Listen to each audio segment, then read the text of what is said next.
Should I say Birdhouse what? Birdhouse ENT? It should say hashtag Rush.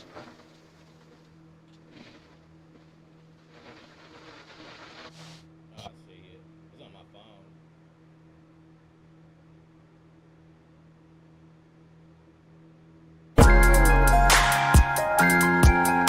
Bam, bam, bam, bam. You son of a bitch. Bam, bam, bam, bam. Hit you with the drop kick, Marty Jannetty. No, I hit you with the drop kick, Marty Jannetty. No, I hit you with the drop kick, Marty Jannetty. No, I hit you with that drop kick, Marty Jannetty. Let me do this again. No, it's live, pal. Welcome back into the latest edition of Hot Tag Wrestle Corner. On one half of your host, Rob, I'm playing.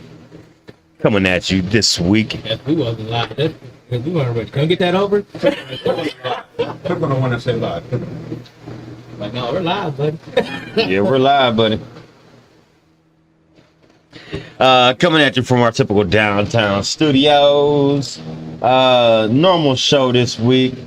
News, reviews from the shows this week.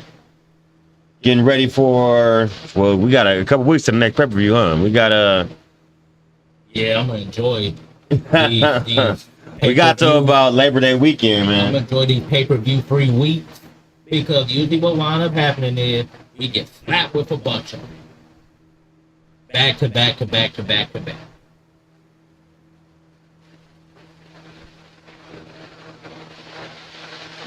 Excuse me, man. So let's start off with some news, while I get this pulled up over here.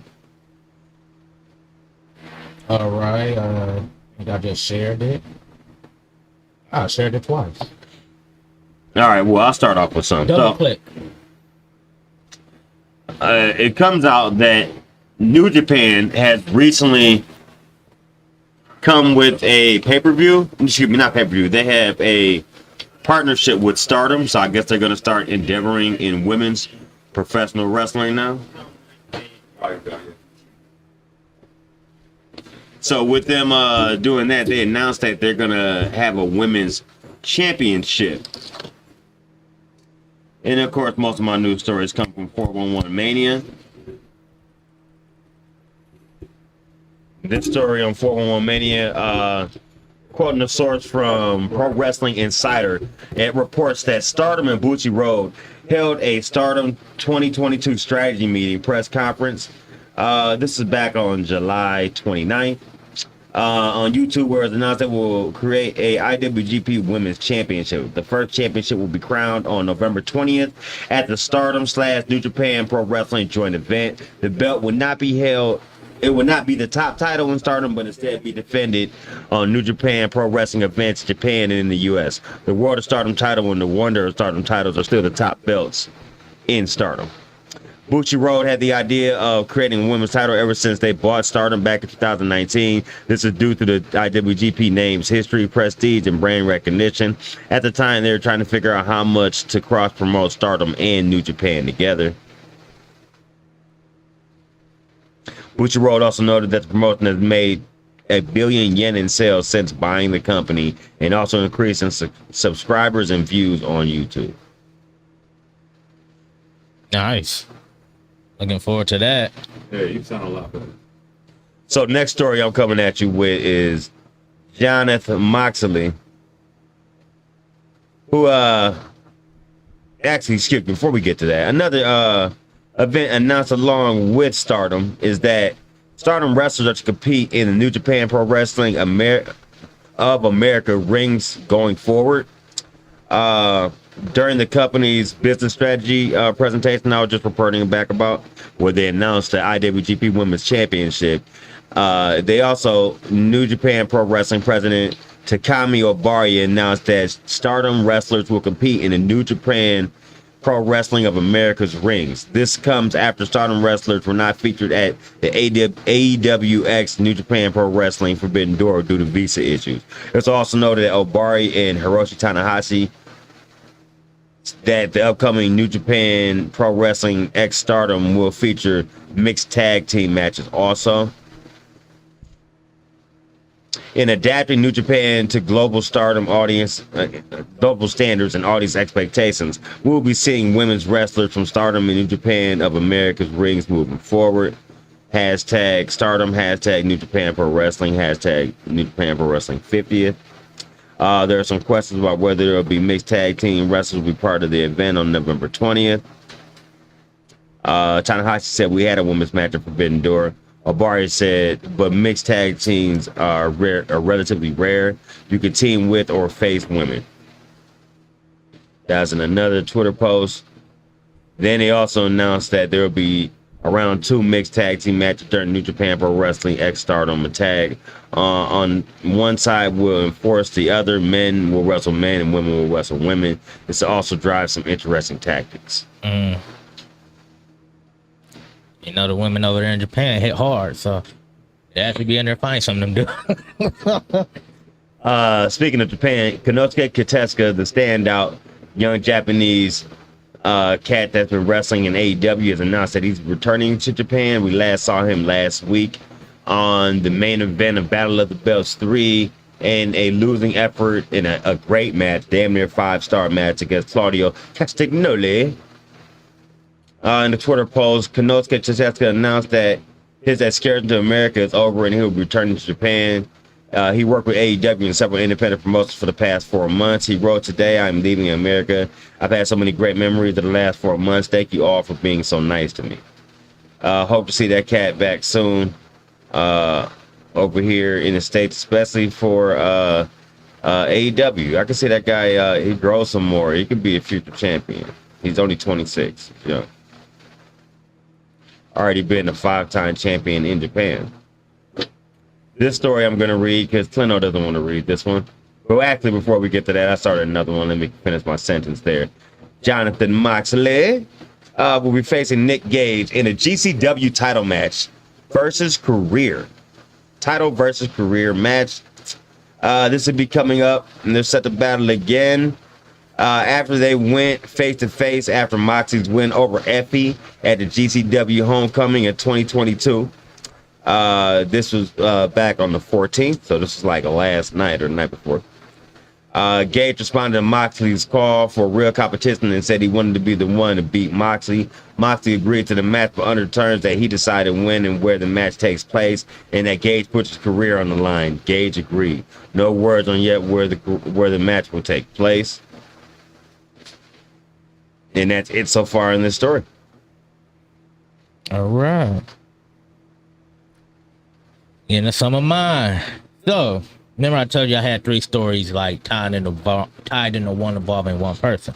Mm-hmm. Well, this person is ex-WWE writer named Brian Gervais. Brian Gervais. He has a book coming out. And, that's gonna be interesting. You got a book coming out. You do all these promotional tours. So 3 stories that spoke out to me. 1, he revealed how much of CM Punk's pipe bomb was actually scripted. And we all know the infamous with like 11-minute pipe Monday Night Raw. This is on the Ariel Helwani show. I can't stand him. Why you don't like Ariel Helwani? I don't. I like Ariel Helwani. He seemed like he's like Mary Kay to me. I feel like the way he asks questions comes off as he's trying to stir drama than like try to get an inside opinion of it. But that's my opinion. Your opinion could be different. He said the real element was that CM Punk's contract was coming up. There were backstage tensions that turned between him and management. They didn't know if Punk was going to resign or not resign. But in terms of the actual segment itself, where you want to call it a work, shoot, that was something. Vince and the company knew they had it scheduled in segment 11 for CM Punk to come out, cut a promo, but he bought so many elements of the promo in terms of sitting down on the ramp himself as opposed to standing. Majority of believe it was coming from his heart and his brain, but at the same time, he knew going into it, he wasn't going to say anything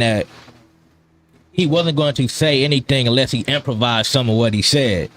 But him and Vince and everyone had a version in front of them, and they knew when to cut the mic. Was part of the television show.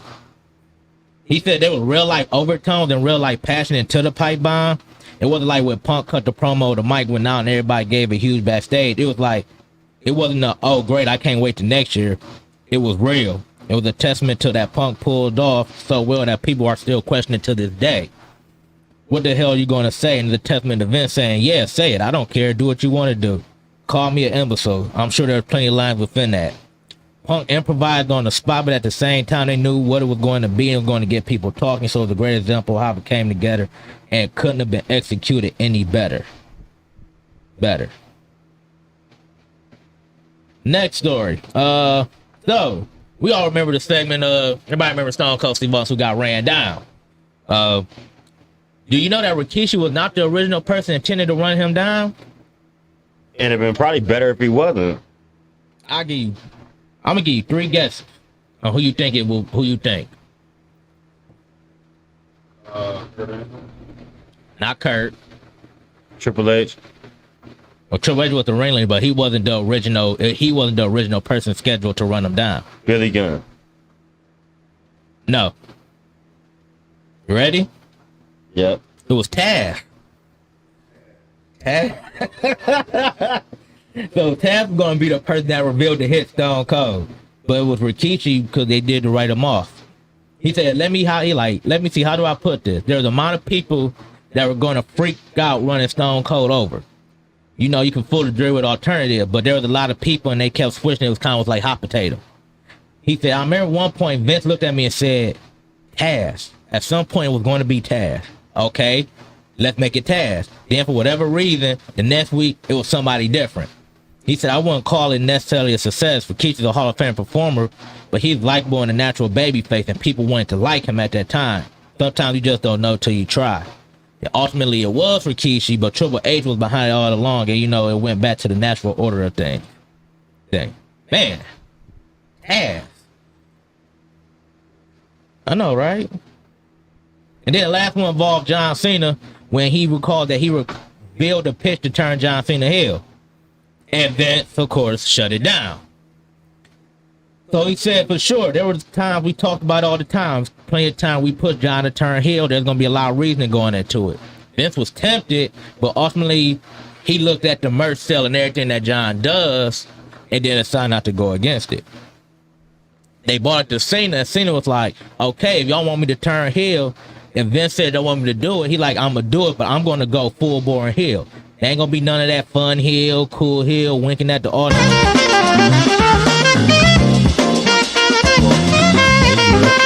said he's going to go full heel, which is something he always wanted to do, which he believed would have been awesome. They said Vince shot it down. Vince was like, John is the captain of the ship here.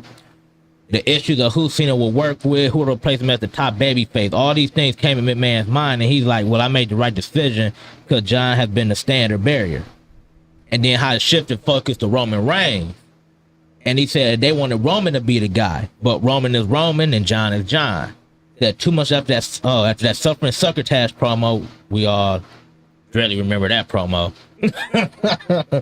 He said they wanted Roman to tell stories, but he was consulting WWE at the time, and he saw Suffering Succotash on the script. He said, I sent out flare gun signals like, no, don't have him say that. Please don't have him say that. But ultimately, they pulled the trigger, and Roman, and he has been amazing. So, now, to get into some more stories, since we are, I guess we're in turn of event shutting stuff down. Next story. Kurt Angle reveals how he had to kiss Stephanie McMahon in front of Vince. I think we did a story like this last week when I think when Dolph Ziggler had to practice kissing. No, I think she said she had a story where she had to practice kissing Dolph Ziggler, and like Vince and John Laurinaitis, like Vince like showed her how to do it, like with John Laurinaitis. I know. He said that he had to kiss Stephanie on camera with Vince directing them. And he said it was weird, it was uncomfortable. He said Vince, not only was he directing, he was literally 2 feet away from us. The camera was right there. Stephanie and I are here. Vince right behind the camera looking at us. I'm not going to say he felt he looked like he was aroused, but he had this look like I wanted to see this. See this. So I kissed Stephanie, and I do it like this because I'm nervous as hell. I look like a duck fish lip. Stephanie afterwards said, you kiss like a fish. And he said, what the hell do you want me to do? You want me to slip your tongue while your dad's watching? Watching. Plus, you're married to Triple H. Married to Triple H. Hey, so. And then this probably the funny one right here. So Kurt Angle recalls a wild airplane flight with a drunk Vince McMahon. He said that they was on a plane where Vince was trying to wrestle him. He said, I was on a different plane ride from hell. He said, we were coming back from, I believe, Asia. We were on the plane and Vince was real frisky. He's been drinking wine. A lot of wine. A lot of wine. Wine. He said, I was trying to sleep and Vince kept having the talent. The wrestlers come up to me and say, hey, Kurt, I need to talk to you. Can't come with me on the back of the plane. He said, one was Lita, one was Trish. I guess Vince thought I was a womanizer. He usually have some woman come up and get me, and I'll smarten up after 3 women. You know, it's like, okay, Vince keep doing it. So I go to the back of the plane, and Vince will jump out from 2 seats, jump on me and surprise me. I'll reverse him and get him down the ground and say, are we good? He said, yeah, we're good, and then it'll be over. Then he said, I went back to my seat, and Vince did this for another 5 hours. 5 hours. He like, we're in the plane for 5 hours. He knew I was smarting up, and he couldn't get me out my chair by having someone come get me, so he just started jumping on me. He would wait 5 minutes. I would fall asleep. He'll jump on me, then try to wrestle me, and I'll reverse him and get him down. I must have done this 25 times. He said one time we were near the door, and when you hit the latch and you open the door, you go out the plane, so we were hitting the latch. We were wrestling and we were leaning on during the flight attendant said, listen, the pilot said, if you guys continue to do this, he's going to land a plane right now. Vince said, go tell the pilot to fuck himself. I'll buy the fucking plane. Fucking plane. And he said they kept wrestling. Then he said Vince tried to get Chris Jericho to help him score the takedown at one point. The man was army crawling to get to Jericho, army crawling to basically get to him. He said there was wine all over the floors. The floors were white carpet, red wine everywhere. He said it was horrible. So we're getting ready to land. The flight attendant is stressed out. She don't know what to do with Vince. Vince is up in front of the plane. I'm in the back. I'm laying down. I'm starting to go to sleep. When we land, we go touch ground. Chris Jericho is sitting in front of me. He looked down the aisle and said, hey, Kurt, look who's coming down the aisle. He said, I looked down on the plane, and Vince is army crawling to jump on me. Jump on me. He wasn't even in the seat when we were landing the plane. He said it was crazy. The whole trip was like that. And he said one thing about Vince, what he likes to do, if Mike Tyson came up to him, he'll say, Mike, I want you to know what it's like to get knocked out. Knock me out. He wants to know what it's like to wrestle Limb and Gold medalist. So that's what he wanted. Vince is that kind of guy. Couple more. All right. So there's probably supposed to be a draft coming up. A lot of talent backstage feel the draft is going to come up after Clash of Castle, which is September 4th. And the belief is from the fact that several Raw superstars are scheduled for the September 9th episode of SmackDown. SmackDown top scheduled for the episode of Raw for the September 5th and 12th. The report made it clear that talent have not had the draft confirmed to them, but there are other things that have been said which lead to them believing there is the case. Among those, the fact that a lot of writers have said any repackaging of talent are more likely to follow these episodes of Wrestling and SmackDown. Raw and SmackDown. Backstage regime before Vince McMahon took over, well, before Triple H took over, soured on Gunter. So that July 4th episode he did on Raw with R-Truth, basically he came out there. Mm-hmm.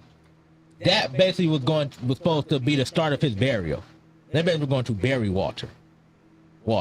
But Vince retired. Triple H took over and he had a great match against Shinsuke Nakamura. Oh, that's SmackDown. Yep.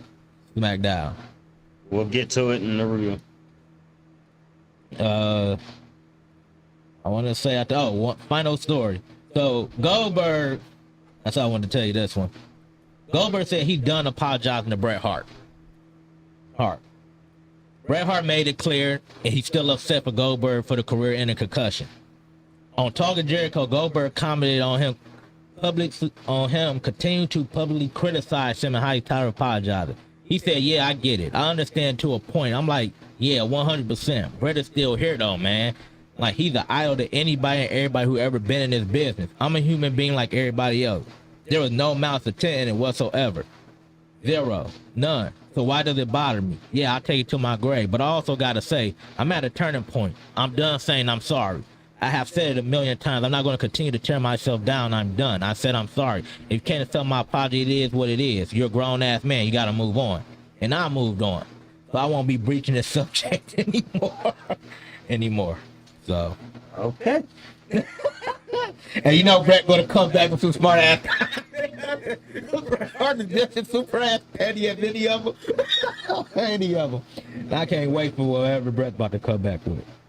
But that was it though. That's all news I got. Any other news you got you want to touch on? Oh, I have plenty. Uh-oh. Yeah, for you. Let's start off with that.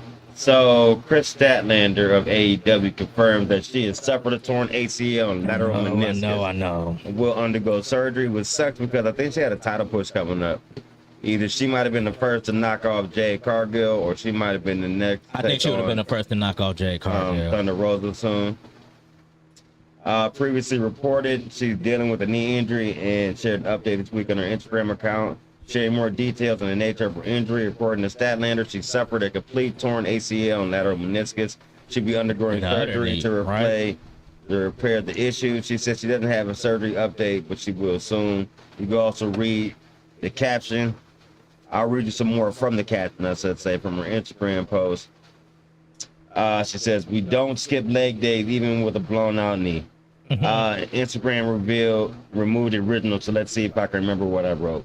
Going slightly off program here, but the main focus now is maintaining as much strength as possible and lessening post-op atrophy. If you want to yell at me for pushing myself while injured, remember it's free to mind your business. I'll take extra precautions to make sure I'm stable through all movements.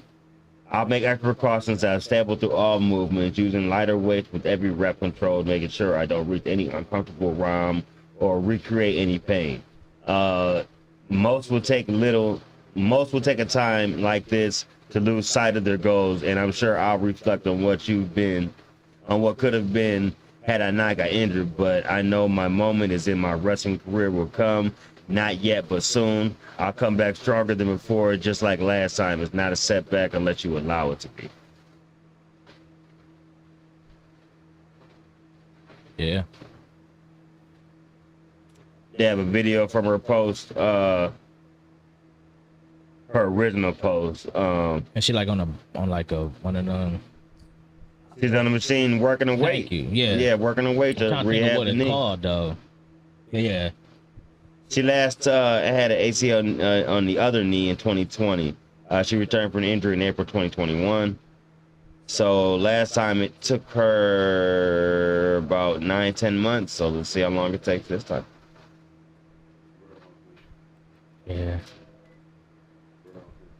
Next story. Swerve Strickland responds to fans who said he's wasting away in AEW following Hit Row's return. We got a story on that next too. And we'll talk about that more on SmackDown also. As previously reported, Hit Row made his return to WWE last night on SmackDown, saying Swerve Strickland, formerly Hit Row's Isaiah Swerve Scott, who is currently signed to AEW. Top Dollar, Ashante the Adonis, and B-Fab all returned on SmackDown, and Top Dollar and Adonis beat Scott and Trevor Irvin in the squash tag team match. Following the return, a fan on Twitter commented that Swerve Strickland should be brought back to WWE as well because he's wasting away in AEW, which Swerve later responded to. Swerve was the original leader of Hit Row before the group was released from WWE last year. He signed with AEW earlier this year, debuting at Revolution 2022. Last month, Swerve and Keith Lee captured the AEW Tag Team Championships on Dynamite. Following Hit Row's SmackDown return, a user on Twitter instantly wrote, "Now bring back at Swerve Confident to the WWE, wasting away in AEW, hashtag SmackDown." See, that's a WWE sweaty right there, because he's doing far from wasting away. Swerve Strickland responded with words, wasting away, in quotation marks, and a side-eye emoji. The tweet also included an image of AEW showcasing all the current champions, including Lee and Strickland as tag champions. So it shows the first guy's post. Keen Gaiden, or at Gaiden Keen. He had the side-eye emoji with wasting away, and then it shows the picture that has all the current champions with the Dynamite and Rampage backgrounds, graphics in the background, and then the picture is Wardlow, Pac, Keith Lee and Swerve, John Moxley, Jade, and CM Punk, so both world champions, and of course Thunder Rosa, last but not least, definitely. Also, another story from Hit Row on them making their return to WWE SmackDown. By the way, of Triple H, no doubt, for sure. They're back in WWE now, 3-person group making their return on SmackDown. On Friday night show, we saw the return of Top Dollar, Shanti the Adonis, and B-Fab making a return to the company. They defeated some jobbers in a squash match by the name of Brandon Scott and Trevor Irvin. The trio also originally had Swerve Strickland, as we said before. WWE released a tweet saying, "Hit Row, look who's back on SmackDown." And then another one saying, "If you didn't know," so they're celebrating that. I got 3 more stories we're going to get into. First of which, Becky Lynch with the separated shoulders said she'll be back by WrestleMania 39. In an unexpected appearance at the WrestleMania 39 launch party that happened earlier this week, Becky Lynch was introduced by Bianca Belair and had a few things to say to the crowd on Thursday. This comes via Wrestling Inc. Having been out with separated shoulders since July 30th SummerSlam, Lynch's activity at WrestleMania was not established before now. She says her plans for WrestleMania 39, she said, Los Angeles, welcome to the big time. Becky 2 belts, maybe banged up right now, but come 39, well, the Vincent Van Gogh of the WWE is going to feel like stealing the show, just like Becky and I did this year.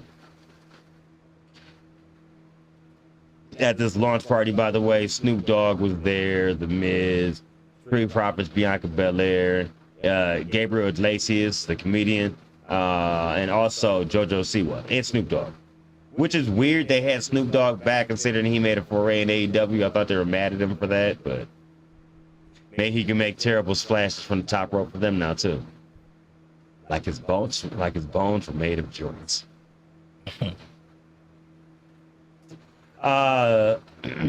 Santos Escobar suggests that he may be joining the WWE main roster soon. Santos Escobar was present at WrestleMania 39's launch party and hinted about upcoming changes for himself in the WWE. What might be next for WrestleMania next year? Mania is the greatest stage of them all, the showcase of the Immortals.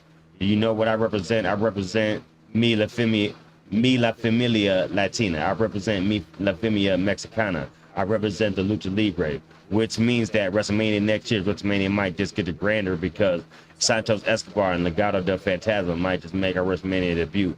Call this party Santos Mania. And last but not least, update on the contracts of original AEW talents, including the Young Bucks and more. Wrestling Observer Newsletter has an update regarding AEW contracts, which have been subject to rumors of recent weeks. Most of the key talent in the company are said to be under lengthy deals. AEW originals, those signed to the company when it started, were signed to 3-year deals with 2-year options, including the Young Bucks, Hangman Adam Page, among others. They will be under contract until the end of 2023, and the F's deal was believed to end at around the same time, but everyone's keeping quiet in that situation right now. Kenny Omega signed a 4-year deal.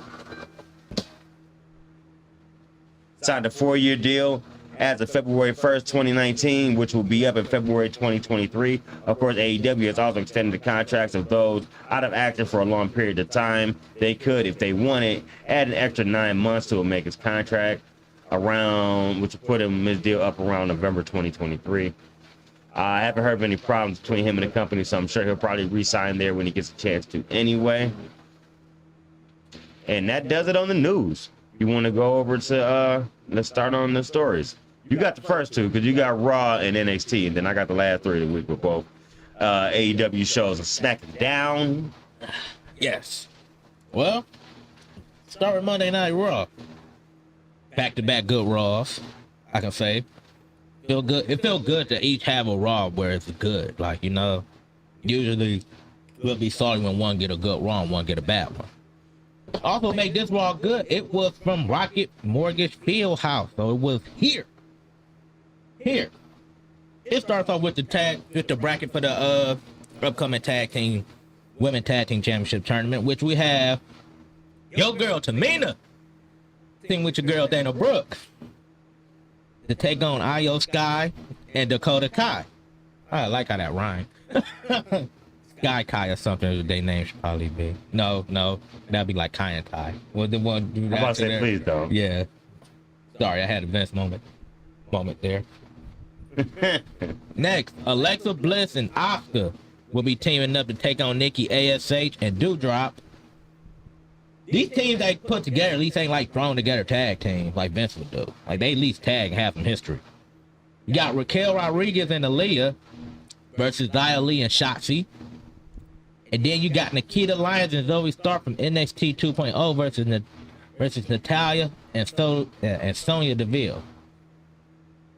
The show starts off with Bayley, Io Sky, and Dakota Kai.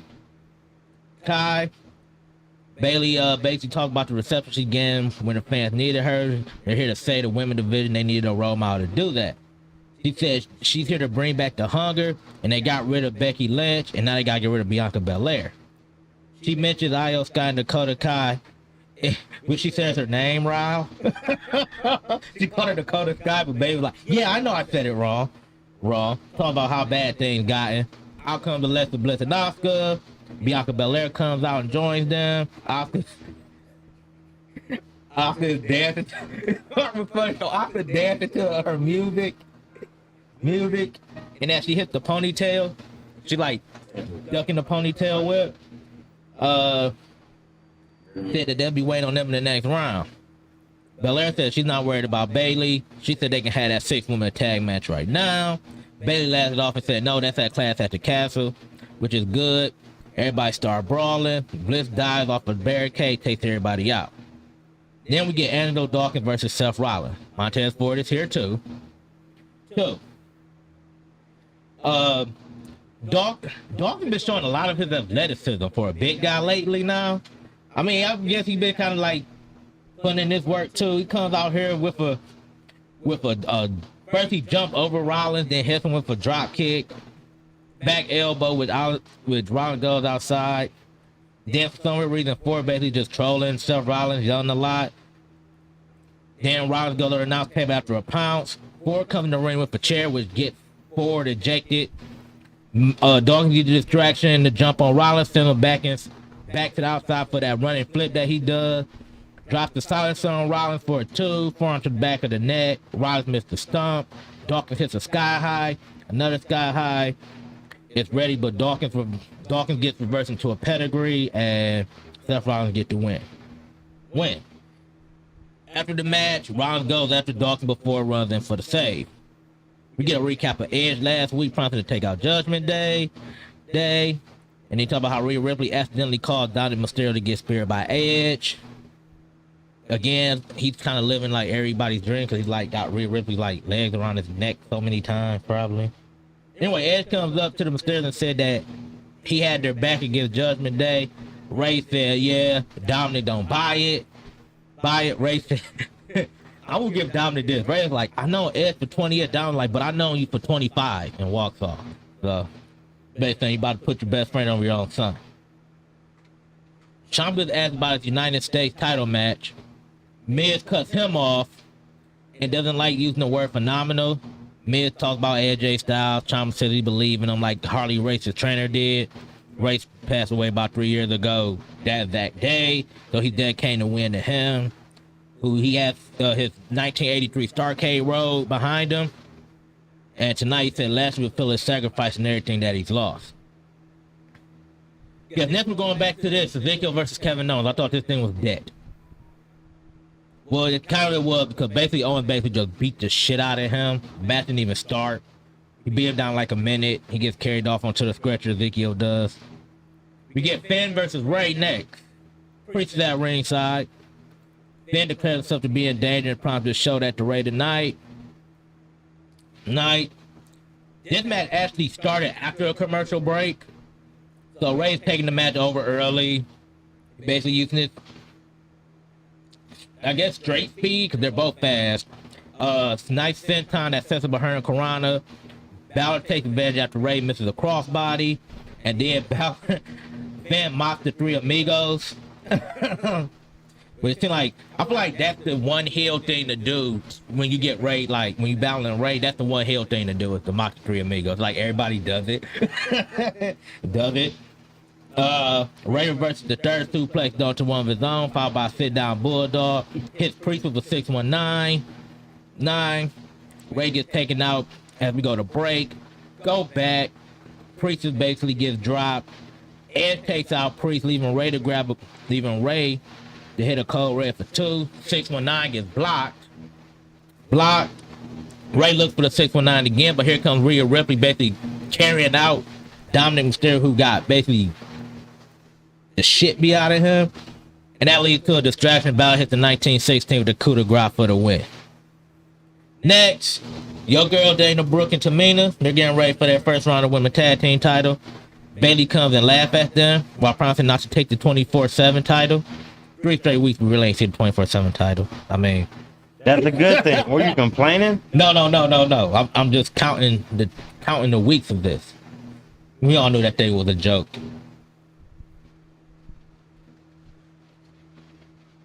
All right. You sounded upset by that. No. I mean, I'm glad that's off TV, but just some of the funny stuff that happens with it, though. I mean, no 24/7 mean no R-Truth, really. I like R-Truth. Funny guy. He needs to be on TV more. More. Next we get the first round tag team match. There's Dakota Kai, Io Sky, Dana Brooke, Tamina. This was a 10-minute match. Kai and Brooke start things off. Yes. You alright? Something else. Go ahead. Sidebar. It was a 10-minute match. The heels take control of this, going to break. Come back, Brooke is fighting out of a chin lock. Tamina gets the hot tag. She starts taking out everybody. Her and Sky are having a little slug until Tamina hits a super kick, then a Samoan drop. Bayley pulls Sky out of Kai's way. Brooke dive gets the barricade. Tamina gets ready for the superfly splash, gets her knees up. Tamina puts the brakes on to get kicked in the face by Kai. Moonsault by Sky. Gets the win at the 10-minute mark. Kevin Owens is leaving and is being asked for a comment. He said, unlike Ezekiel, he knows who he is, and since there are a lot of eyes on the show, he had to remind people that this is still the Kevin Owens show. There's a bunch of people, including Dewdrop, Nikki ASH, looking at a car that crashed to the background. You just see police just running by. Next. That ties into the end of the show. Yeah. Next. The United States Championship match between Ciampa and Bobby Lashley. Great match. Again, Ciampa's wearing the Harley Race robe. Which is odd because he's still heel in this match. And like, it's harder to buy a heel showing tribute to a legend, in a way. But props to him anyway, though. They get the big match intro. Lashley basically runs him over. That start suplex. He looked to go for the spear. Ciampa bails out. Lashley gets distracted by Miz on the outside. Ciampa's in control. Lashley's fighting back. He hits the spear, but Miz puts Ciampa's foot on a rope. AJ chases Miz out of the arena. Ciampa gets off a 2. Gets a 2 off a small package. Lowly lifts up for the hurt lock. Styles and Miz run back. They come back to the ring. That causes a distraction. Ciampa used that distraction to send Lashley into the exposed turnbuckle. Hurt lock gets loaded up, but it gets reversed into the Gargano escape. That gets reversed to a power slam, only to have Ciampa send him back outside. Willow bail for 2. Another run is count to a spine buster. Hurt lock. Lashley retains his title. Miz and Style brawl backstage. They'll face off later tonight with DQ. Almost had the squash match against 2 jobbers. Basically the choke slam bomb to finish up.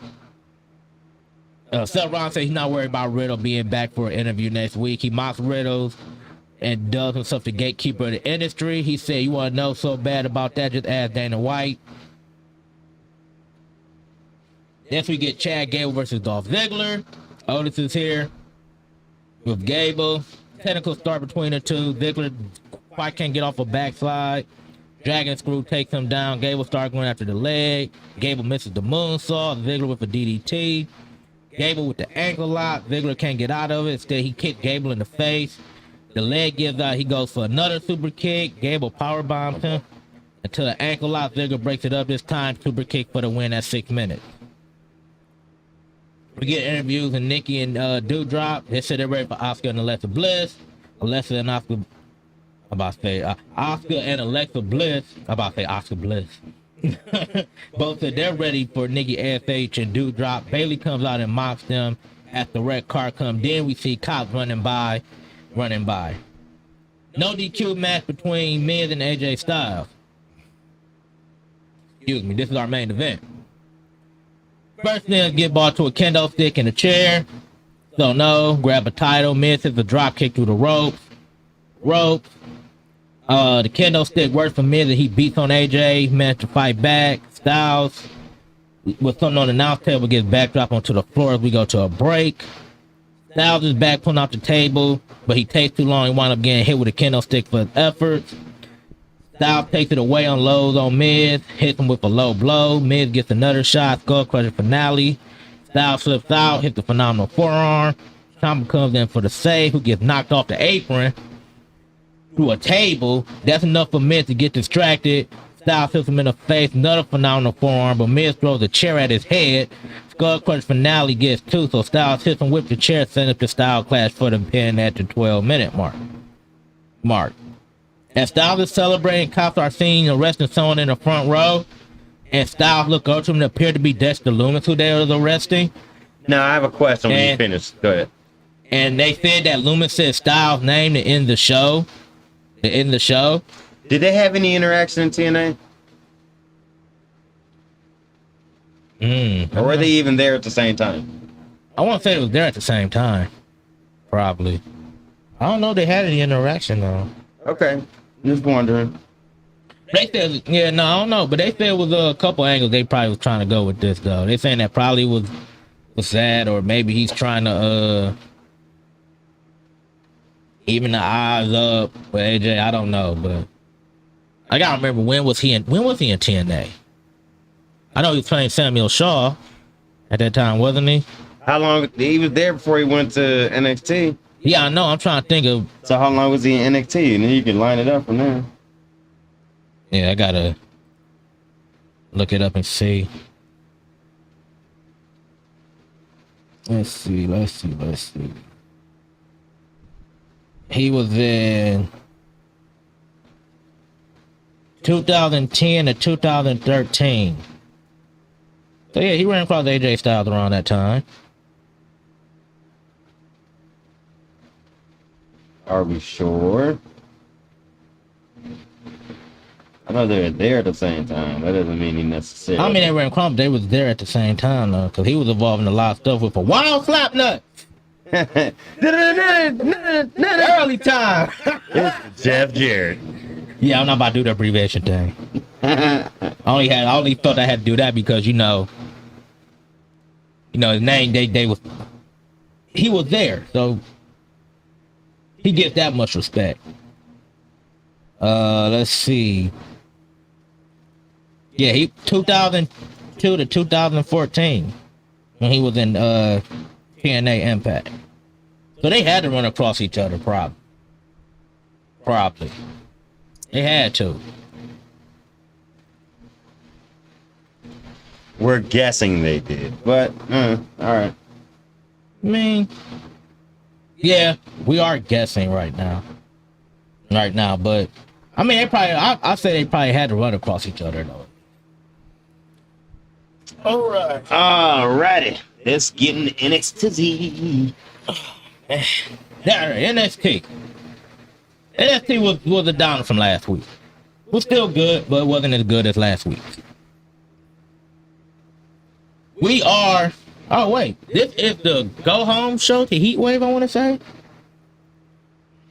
So we get a recap of the 2KC, Kane Carter, Katana Chance winning the tag team champions.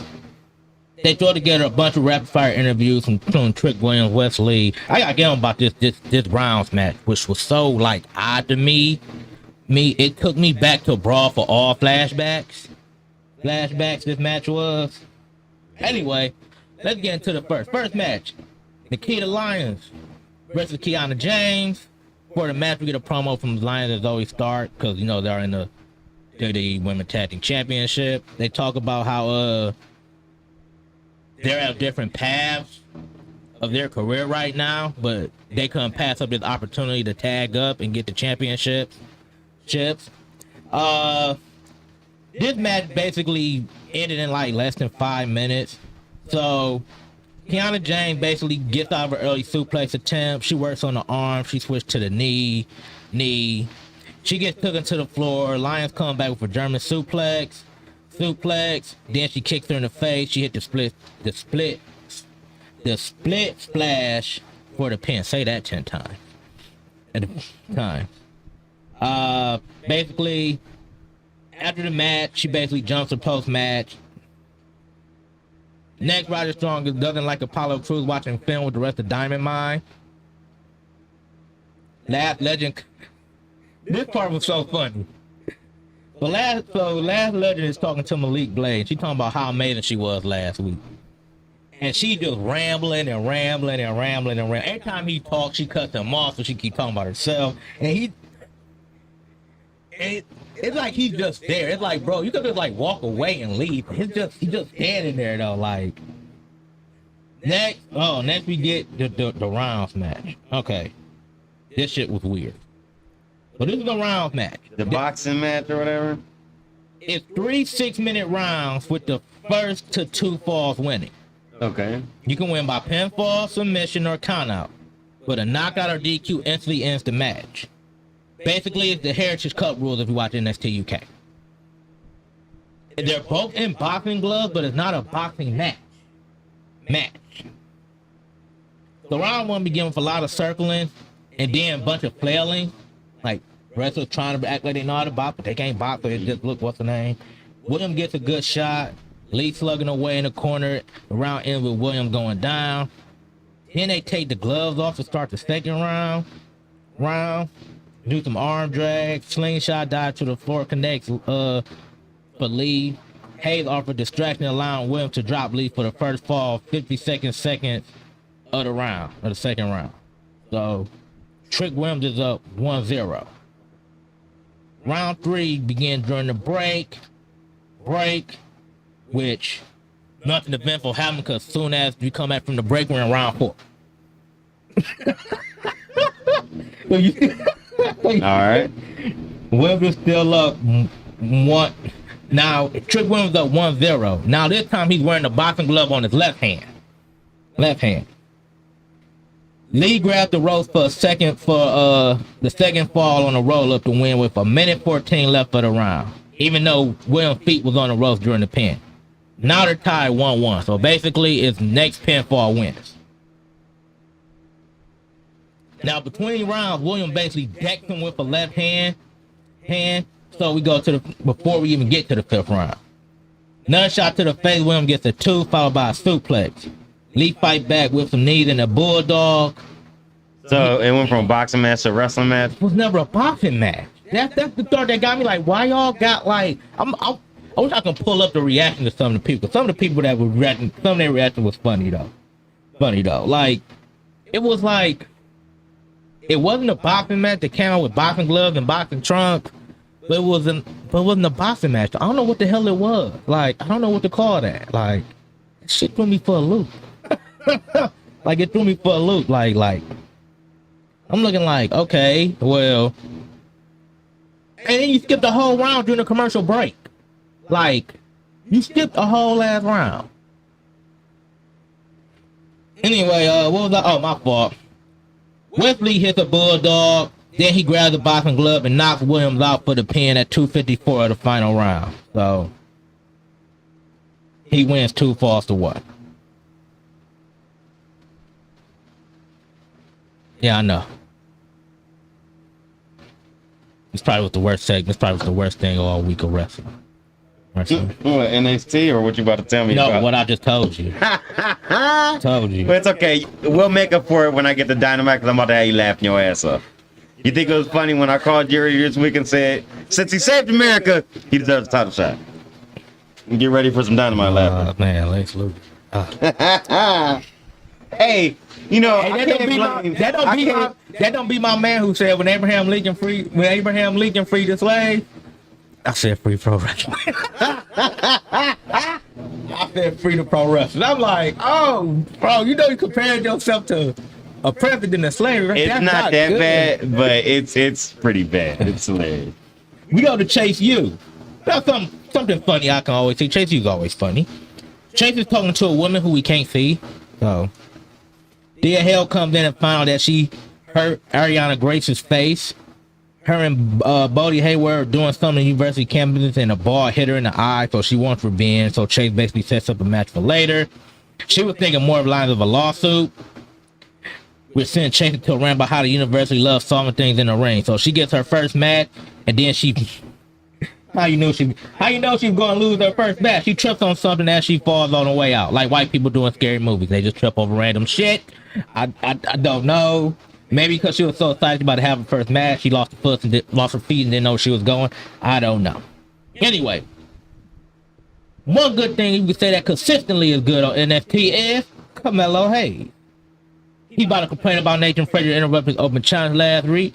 Giovanni Vinci comes out and said he'll take that title shot right now. Instead, they'll do it at Heat Wave, but the fight start now. Basically lead to a brawl. Then we get Braun Breaker versus your boy JD Madar, with Madar playing more and more mind games, saying he's going to wreck his arm. Breaker said he's ready to hurt him. And JD said never bet against an ace. Last Legend is still talking to Blade about her match last week. Yes. So as we get Thea Hell versus Ariana Grace. Of course, Ariana Grace is the daughter of Santino Marella. Ariana Grace wins with the Wasteland around the 3-minute mark. So yeah, good. You lost your first match. It's okay. Wild Chase U was there. Apollo Crews is on his way to the ring, where a green video shows Diamond Mine is down. We look at Solo Sikoa's match versus Von Wagner, which we talked about last week, when like it took like for everything in God Green Earth for Von Wagner to finally lose the match. Solo has a PCL injury and he's out 4 to 6 weeks. Cameron Grimes comes in and says congratulations. He said he comes from North American title.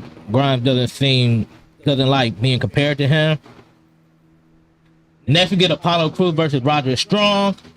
Roger Strong is by himself this time. No Diamond Mine there. So he starts from grappling with Crews. Strong grabs his first backbreaker of the match, then hits him with another one. Crews hits him with a drop kick.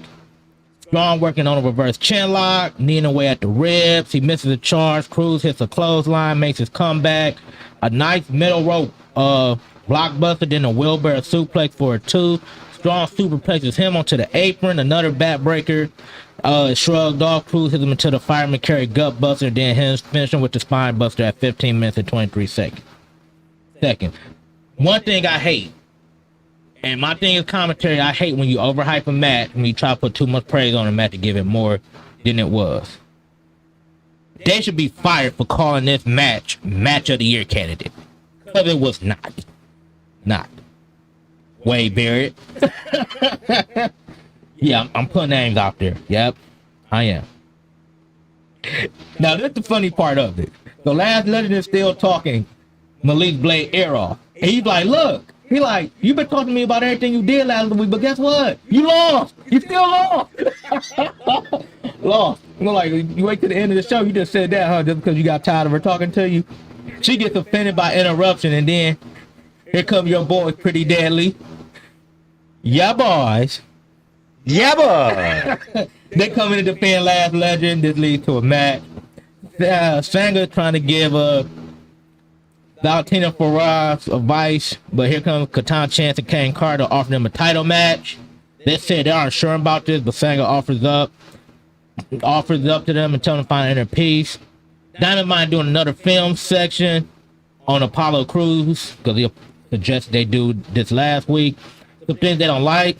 Roddy Strong comes down and yells at him for not being a Julius Creed. Said, oh, somebody got involved in the big tag match last week and is going to deal with it next week. Strong gets upset and he breaks Damon Kemp's laptop. Then we have one more thing between Santo Escobar and Tony D'Angelo. They meet outside the building on again, this like mafia, like B- mafia movie. They go outside the building and sit down at a table. Yeah, I don't know where that ever do that in the mafia movie at. Anyway, this is the same argument about whose family is better. Escobar says, how about this? One final match. If you win, I'm gone. D'Angelo said, but I get to keep the rest of Legado del Fantasma. So which means if you lose, you're gone. Your family is still with me. So that means he got Toro, Wild, and Electra Lopez. Escobar said, if I win, Legado is free. And he makes this a street fight. So this basically could dictate to what you were saying earlier about him getting caught up the main roster. The thing is, do he get caught up by himself? Or do he get caught up with Del Fantasma? Do they all get caught up together? And according to you said earlier, he said Legado del Fantasma. He mentioned all three of them, so he might win this match next week. Next, we still got this shit between Tiffany Stratton and Winnie Chu going on. Winnie Chu is in her locker waiting. She has night vision goggles, turned the lights out, and beat her up. Yes. Next, we get Malik Blade and Eldris Norfe versus Pretty Deadly. This is the tag match earlier. This match ended in like 5 minutes. Pretty Deadly win with the spilled milk in like 4 minutes 32 seconds. Cameron Grimes again don't like being mocked for what happened last week.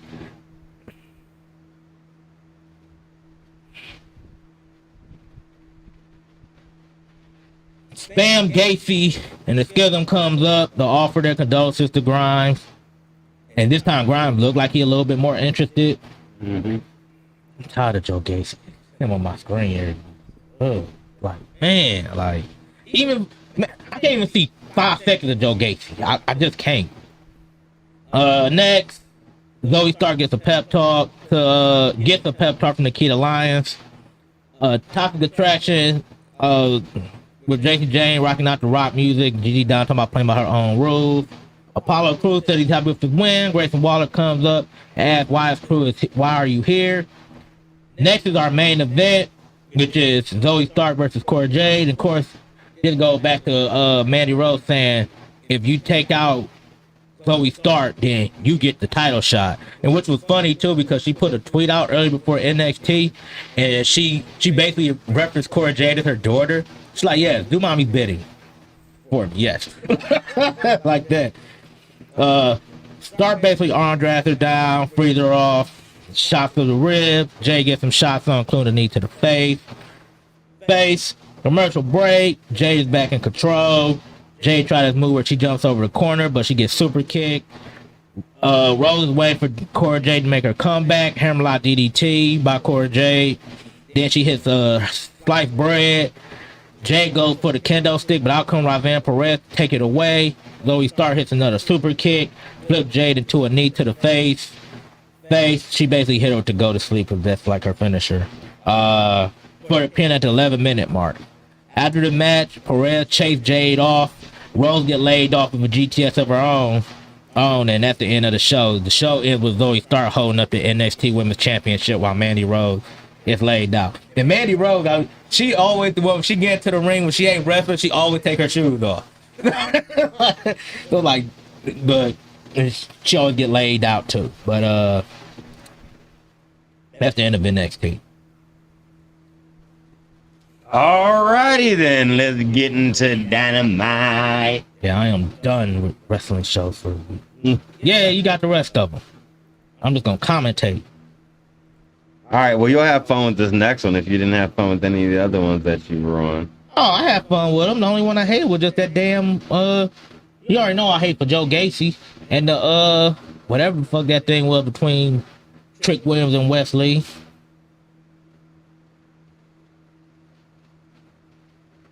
Alright, sorry, sending a text here, had to send off real quick, my bad. So, Dynamite was a fun show this week. I found it very hilarious. Let me tell you in the waves. Why? So it was the Quake by the Lake. Explain away. It was the Quake by the Lake episode of Dynamite.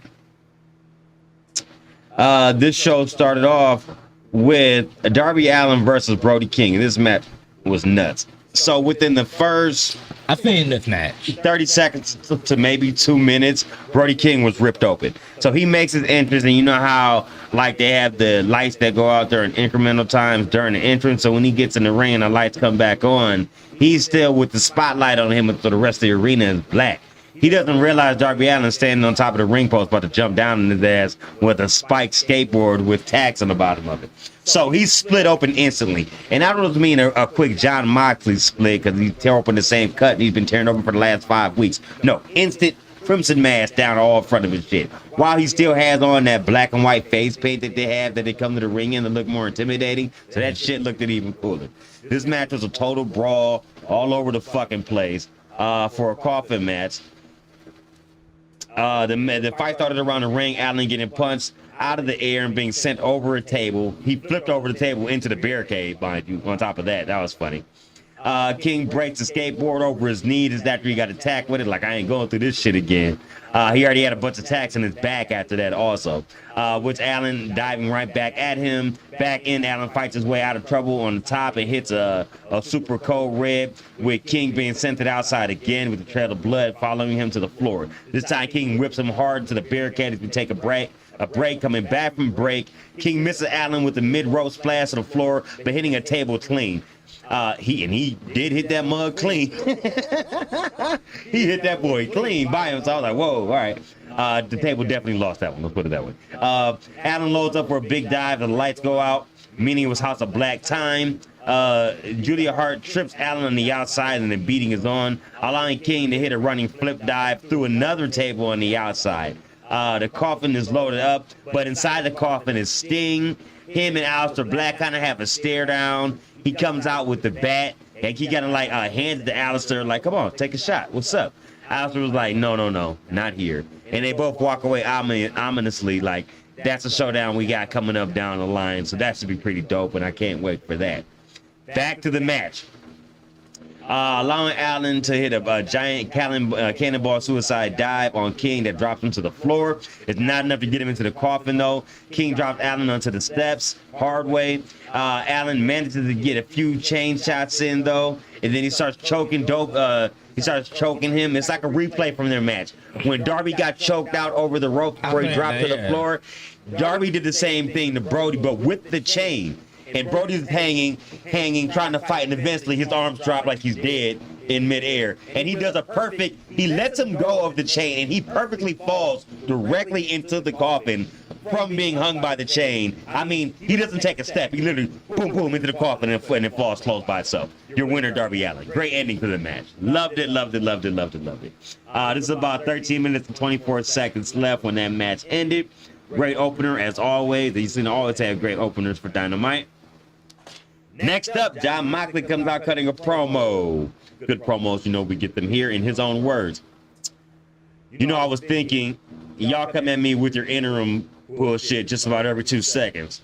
And we already had the FTW belt, so just for fun, why don't we call this the FYI belt? Just an idea. This was forged in Cincinnati and Piccadilly. And just like the famed Hart Dungeon in Calgary, this championship is about pain and how much you can endure. Over 2 decades, we have watched the last survivor of the Hart Dungeon and the Lionheart, Chris Jericho, and we watched his fighting spirit on full display. Tonight, I'm going to push it to its breaking point. And Chris, if your fighting spirit doesn't break, your body will. Next up, they announced Chris Jericho has a promo after this. I didn't get his. It wasn't as captivating as that one.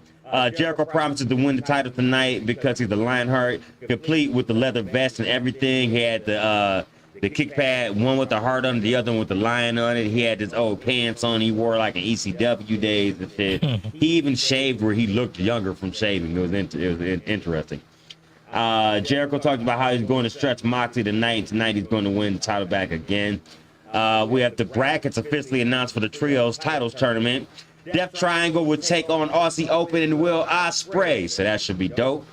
Andrade El Idolo and Dragon Lee, and his brother Roosh will be taking the Young Bucks and a mystery partner. Many are speculating it may be Omega. Haven't heard that he's yet able to come back from his injury yet, so we'll see. We know who it's not going to be, and we're going to get into that in a little bit also. House of Black will be taking on the Dark Order in their first round match, and the Trustbusters, which is Arya Daivari group with what's the guy's name? One second, I have his name. I gotta pull up Rampage to get his name real quick. Something J. Ari Daivari. After the match.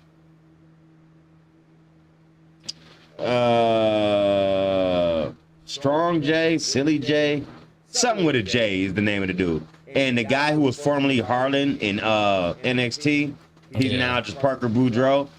They have a group, and that's the Trustbusters. So in case you're wondering who they are, they added a member on Rampage. We'll get to that when we talk about Rampage's main event. But the Trustbusters will be taking on the Best Friends in the first round. Next match, another great match. La Fashion Ingobernables taking on the Lucha Brothers. And this might be the official end to their feud because they, well, I won't say both. Well, they're kind of both going off in different directions. Lucha Brothers are not facing them in the first round of the trio tournament, so maybe they're going to do their own thing now. And then also in faction, Los Ingobernables in faction on Rampage, they got some new things going on with the faction, not necessarily involving Andrade and Roosh, but other members of the faction. We'll get into that when we get there. This match was amazing, and it's one of those matches, I'm going to do my best to give you as much of this, but I'm going to miss a lot of it because it was an amazing match and all over the place for the greatest luchadors on earth right here. Tornado tag with Jose and Alex Abrahantes here too on the outside. Eventually they brawl at some point between each other. La Fashion starts off fast, and Phoenix is suplex hard into the corner. Penta is back up with the sling blade though, and Phoenix hits a suicide dive to send Roosh into the barricade. There's a running flip dive to drop Andrade again, leaving Penta to hit the Made in Japan for 2 on Roosh. Back in, and Roosh breaks up. Excuse me. Roosh breaks up to spike Fear Factor and drops Phoenix onto Penta for a double 2 count. The Faction hits stereo flip dives to the floor as we take a break. Coming back from break, the Bros hit their own big flip dive, setting Phoenix up for Eddie's dance and frog splash. Then he only hits the knees from there. Spent too much time dancing, I guess. Penta hits a rolling cutter to drop Roosh, leaving all 4 down at the same time. Back up, Andrade ties Penta's mask to the bottom rope. They did the mask gimmick, but did it different this time. Double knotted it to make sure he couldn't get out. Roosh pile drives Phoenix. He's going to make the pin, and Penta had to make the decision. He decides to rip his own mask off and dive in to break up the pin while trying to hold his face so you couldn't see his face without the mask on. Either way, this leads to the downfall, though, as the fans chant throw it back because Andrade grabs the mask off the bottom rope and throws it into the crowd, and the crowd starts chanting, throw it back, throw it back. And even though Alex Abrahantes had a backup mask, Andrade intercepted that and threw that into the crowd, too. Didn't matter. Roosh hits the Bull's horns. Andrade finishes lead it off with the Hammerlight DDT. Finishes off Phoenix for the victory at 3 minutes and 52 seconds. There was no aftermatch shenanigans. It's another reason why I'm guessing that maybe this is finally the end of their feud between each other. Next spot was very interesting. Young Bucks coming to Adam Page and the Dark Order in the locker room. And I'll paraphrase with the Bucks saying they came in the locker room where Brandon was filming, that they wanted to get this on film because they wanted to thank him for saving their butts last week. He didn't have to. Then they start talking about the good old days and saying some of the best times in their life, and this is Matt doing all the talking, saying some of the best times of their life was when they were the Hung Bucks and winning the trios titles in ROH and tearing it up. They also want to apologize for being shitheads over the last year since he won the world title. And they asked him, when he went and asked them to back him in that title match, and they said they were too busy with the Lucha Brothers that night and told him no. They had a chance to tell him thank you then, or not thank you, but to congratulate him then, and they didn't.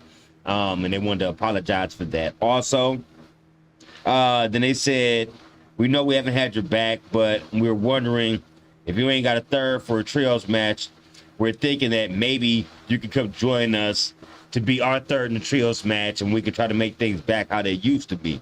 And he said, fellas, thanks, but no thanks. As a matter of fact, I remember that world title match. I asked you to be my back then. You didn't. But you know who did? These guys. These guys are always there for me. So I decided that in this time, I'm going to be there for them. I'm not even in the trios tournament. I'm stepping away from it to have these guys back so I can't step in their way. So he said, you should probably go out and find somebody that's going to have your back, you know, who's going to have your back like, you know, like they always should. And as they're leaving, Brandon Cutler steps up and is like, hey, guys, I think he was talking about me. Like, shut up, Brandon. I love Brandon Cutler. He tried so hard. Next match, Anthony Henry of the Workhorsemen taking on Luchasaurus. Squash match, went 37 seconds. Jungle Boy on commentary. Henry charges Adam, gets beaten up, walking to the fossilizer, which is basically Sean O'Hare's Widowmaker move. If people didn't know that. Excuse me, post-match, Christian Cage pops up on the I think people Titantron. just didn't want to know that. Rest in peace to Sean O'Hare, bro. Rest in peace to him, but he was a shitty wrestler. Sorry. Pops up on the screen. I said rest in peace before I said He that. was okay.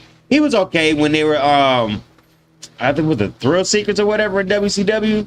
I forgot their name when he came up in WCW, but that was nice for a big dude that actually moves up the top rope. He became shitty with the gimmicks that they gave him once he got over to WWE.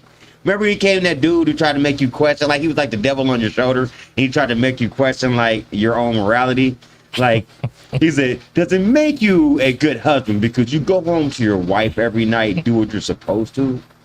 Or does it make you a good husband if you cheat on her and then let her know you're the dog she should have never been with? He used to say shit like that. That's how I said that might have been them and not him. I don't know. Anyway, post-match, Christian Cage pops up on the Titantron, and Jungle Boy actually goes running after him while he's talking mid-promo backstage, which is actually interesting because you never see anybody actually do that when they could. As they do that,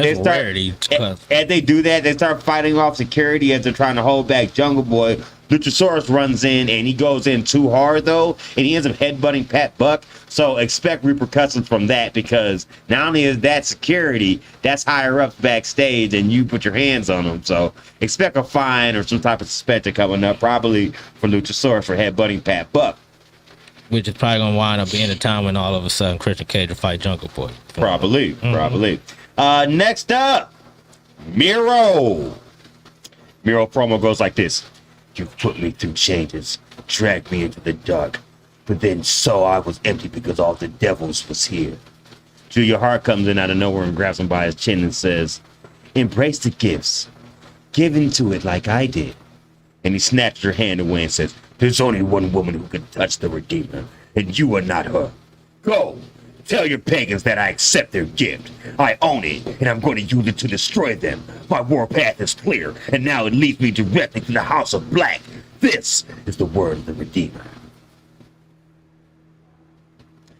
So that mean you're going to get a line of appearance? Nah, I don't know if that means that, but he means he's not cheating, I guess. Next. But hilarity ensues. All right. Powerhouse House is backstage with Mark Henry, and Mark Henry was going to interview him, and he was like, so we're assuming after everything that happened last week, with Ricky Starks, that you and that affair are done.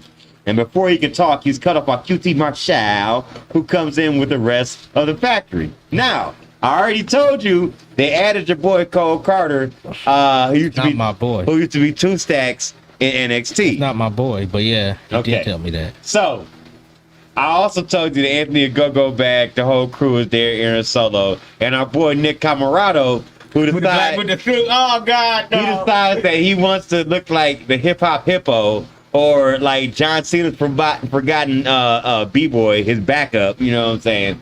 So what I hear is the reason that they're making him wear this velour suit and the bucket hat is to make fun of Tony D'Angelo in NXT.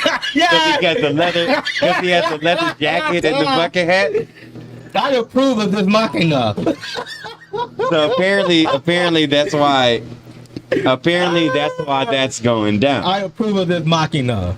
I thought this gimmick was stupid anyway. I don't like the whole mobster. I didn't like the whole mobster gimmick with Tony Danza when he came in NXT. So- Like, come on, man. Like, you stereotyped him because he's Italian. He's a big Italian dude, so we're gonna make him a mafia guy. Yeah, that's what we're gonna do. Like, So, yeah, okay. he had a blue velour suit. So He that's just need the hat, the fedora hat that he be wearing all the time. that's the history behind it. I don't know why he has the sucker in his mouth, but Yeah, that's the yeah, I history don't know. behind it. Yeah, So yeah. QT comes in and says, he was like, first of all, it's not just Will Hobbs, it's Powerhouse Hobbs, to correct you, Mark. And he's done with Ricky Starks. I mean, he left some crumbs, and tonight, Solo and the rest of the factory are going to sprinkle those crumbs all over the ring like, say, Parmesan cheese in your mama's spaghetti. You know what I'm talking about, Mark. So you don't even need to worry about Ricky Starks. I see world championships in your future, because nobody says no to the factory. Then Will Starks and Will Hobbs says, No. don't let your problem become mine. And just walks off real ominously. We have more hilarity coming soon. From here, we have Jay Lethal. Satnam Singh, and Sanjay Dutt. They brag about taking out Wardlow on Saturday, and Lethal wants another shot. Cue Wardlow to say he's taking them all out right now, with FTR coming out to join them. Which basically what happened because they announced FTR was going to come in and, like, I guess maybe have a promo or something, but instead they came out in this segment and back to Wardlow and tearing out the ring of the villains. For some reason, Sanjay Dutt got out of the ring, was looking for something like under the ropes, but he like under the apron, but he couldn't find it. And eventually Jay Lethal got back in, got slapped up by Wardlow, who got slapped him into a big rig by FTR. So that's the end of that. Here we go. More hilarity. Jericho Appreciation Society. They're here for a promo with Tony Schiavone. Fuck Tony Schiavone! Skip on. Tony.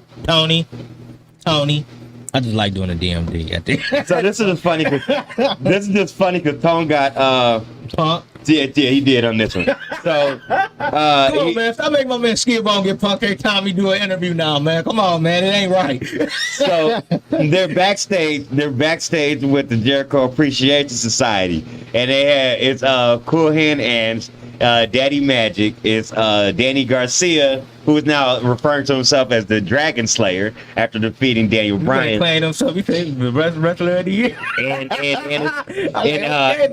Anna JAS. All right. So it says, tonight I can feel it. The world can't feel it. You can feel the magic. So I'm wearing my lucky rags. And he starts showing off his little red leather jacket.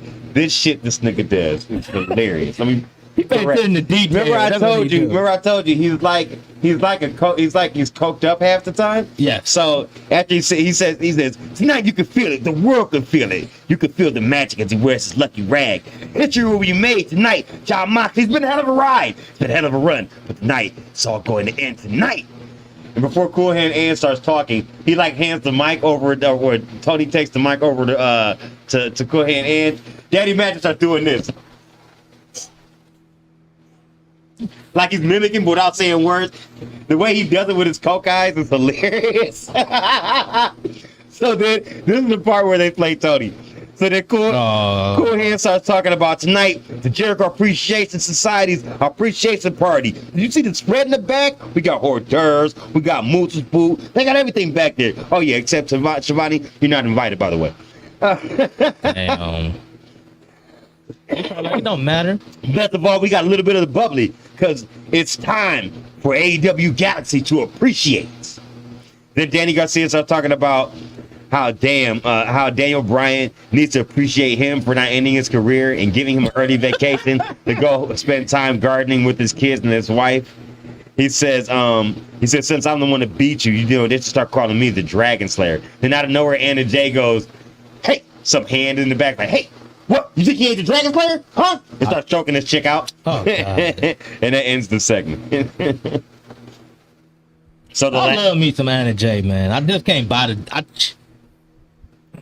So the just last, don't buy the whole choke. I don't buy this new gimmick with her. I feel like she shouldn't be having. I feel like she shouldn't be trying to like. I'll choke you out. I'll choke you out. Like, just have her be how she was in Dark Order. She was like the cool, calm, like she'll fuck some shit up, but she ain't had to talk though. She just have to be like that. That solid enforcer, basically. So the last of our hilarity is about to ensue. So the factory comes out for the Aaron Solo versus Ricky Starks match. They're waiting on the top of the stage. The Aaron Solo go to the ring by itself. Starks comes out, does his pose thing, looks at them, and kind of walks towards the ring. They get ejected for trying to interfere quickly into the match. And it's funny because the match only goes 2 minutes, so it tells you how quick they must have got interjected. Wow. Yeah. Starks takes Solo down, but the Rochambeau was countered into a Hurricanrana. Starks misses the spear, then hits the spear almost from the side of him for the victory in the pin. Post-match, Hip Hop Hippo decides he wants to run into the ring. Oh, God, no. He runs down there with a chair, but Starks evades him and hits him with a chair shot. But the best part of it fucking all, bro, to the T, who comes to save the day with the comment of the night? Of course, it's JR. Oh, God. So as this fool gets a chair and decides he wants to run down to the ring, Nick Camarado. Oh, okay. JR goes, of course I have to ask, what the hell is he wearing? Leave the JR, man. I love JR. He's like, and I have to ask, what the hell is he wearing? You'll get a full explanation then. Next up, the Gun Club is backstage with Daddy Ass, and he's like, I'm disappointed. I'm disappointed in you guys last week. How do you ruin a match that I made famous? But that's all right. I got another match coming up for you this week on Rampage. Maybe you're gonna rinse some of the embarrassment off my name that you done put on it. He's interrupted by Stokely Hathaway, who says, hey, Daddy Ass, why don't you make your way back there to catering? I heard they got some good insurer back there on ice for your old ass. Oh. Hey, boys. And he starts to talk to him, and he stops and he grabs his hand with the card in it, and he says, this shit ain't funny. I suggest you leave, little man. So then he's like, hey, all right. And he walks off the stage, and he just kind of tosses the card away. But at the same time, they kind of look at him like, maybe. So anyway, so they tell him like we got a match set up for you, coming up on Rampage or whatever and shit. Danhausen comes to the scene and he says, yeah, you'll be facing me and the man with the beard. If you don't know what you're talking about Eric Redbeard. The Trustbusters interrupt the Best Friends and Orange Cassidy, who said they won't have to answer for Aria. They won't why Orange has to be answering Aria Daivari calls and texts because he's trying to recruit Cassidy. Cassidy just tells him no, so then they threaten him, and then that sets up a match for them on Rampage. Also, TNT title match: Madison Rayne versus Jade Cargill. Cargill is defending and misses a charge into the corner to start. Middle rope dropkick sends Cargill to the outside. They head outside. Madison has a counter to a powerbomb to a Hurricanrana. That's really about as much as she got in on this match. She tried to fight Jade off as best she could, but Jade pretty much dominated her. Did go a little distance, gave about 7.5 minutes before she eventually takes her out with the Jaded to retain. Best part though. So, I don't know if she's been accepted as a baddie yet, but Layla Gray was in the front row with the baddies, and you saw it during the match. But who was also with the baddies in disguise? Athena. And she made her presence known in the ring after the match, attacking Jade after she was disguised as a baddie and cleared the ring out. Thunder Rosa and Tony Storm are interviewed backstage because now, after the injury due to Chris Statlander's blown out knee, which we talked about in the news, Tony Storm is now the number one contender once again. So they're cool with each other, but they'll be ready for the fight, and they didn't want to discuss it right now, so they'll talk about it later. Tony Storm says she wants to keep her momentum going, and Thunder Rosa says, I'll still back you up in your match you have upcoming, but we'll talk about the title match later, basically.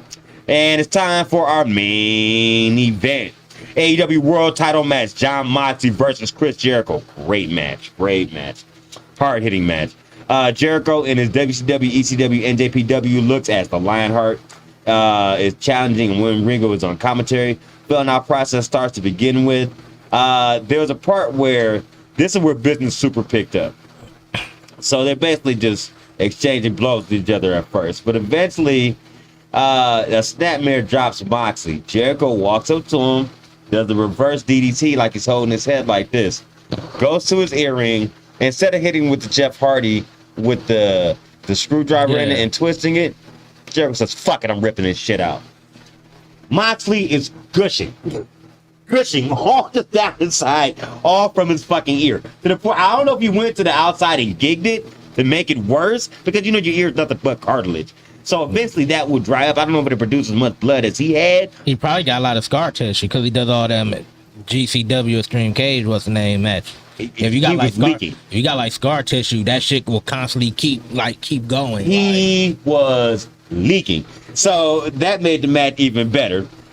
We take a break and come back from there. Rather bloody Moxley is working on an armbar, but Jericho breaks that up. Jericho grabs a heartbreaker figure 4 around the post. It lasts as long as he can make it. Back in, and Moxley grabs a crossface, which is reversed into the walls, and it's the full walls with the knee in the back of the head walls. We take a break and come back. Moxley's still in the hold after the break, which is hard. So he had him in the hold for like 3 or 4 minutes.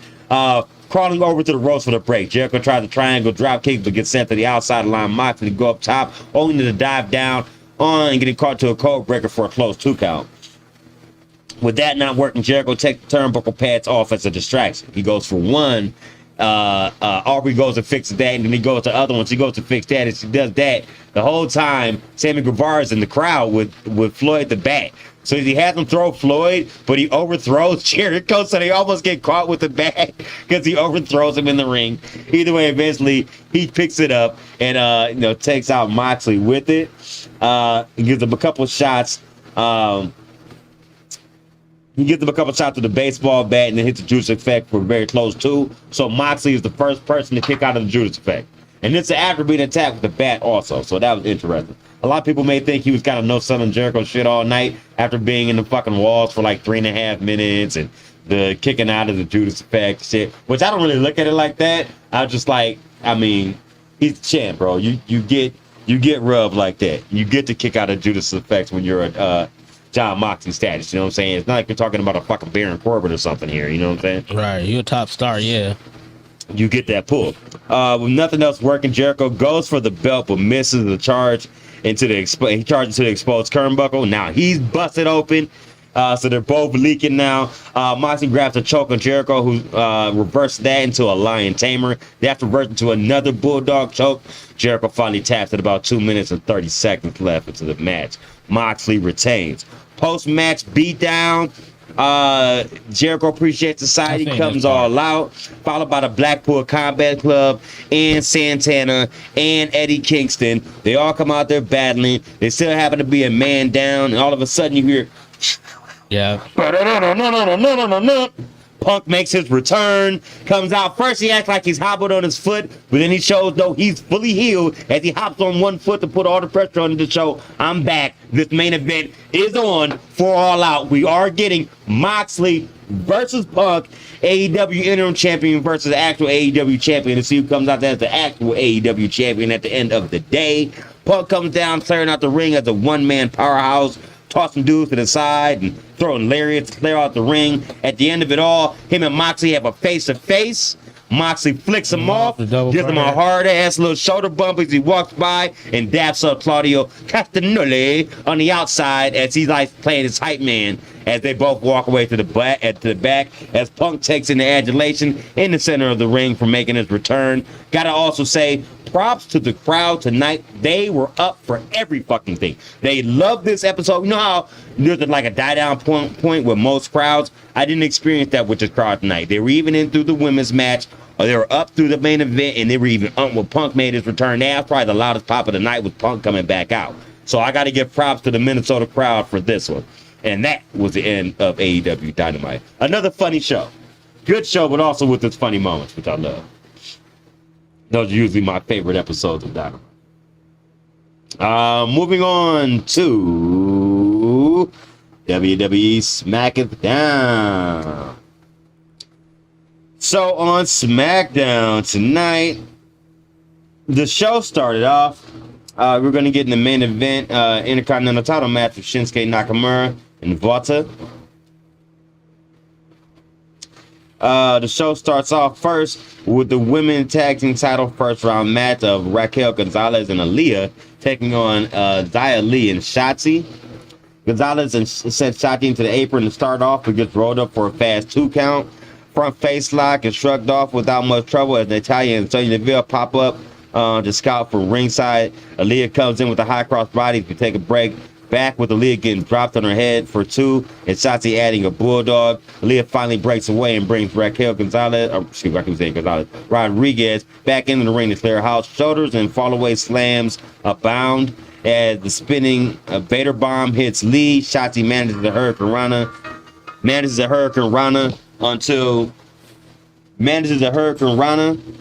onto the corner, and a slice spread gets 2. A double Russian leg sweep is broken up by Aaliyah's spear, and a Tahana bomb finishes off Xia Li at about 9 minutes and 30 seconds to open the show up. Drew McIntyre versus Roman Reigns video was shown, like the highlights from last week with Karrion Kross debuting last week. Also, from here they show Karrion Kross cutting a promo, calling with Scarlett and staring on him all adulously, lovingly, I guess I'll say. I couldn't come up with a word there. About the rebirth of a darkened soul. Kross waited for the perfect time to strike the chosen ones. Now you're going to see the new timeline because everyone pays a toll.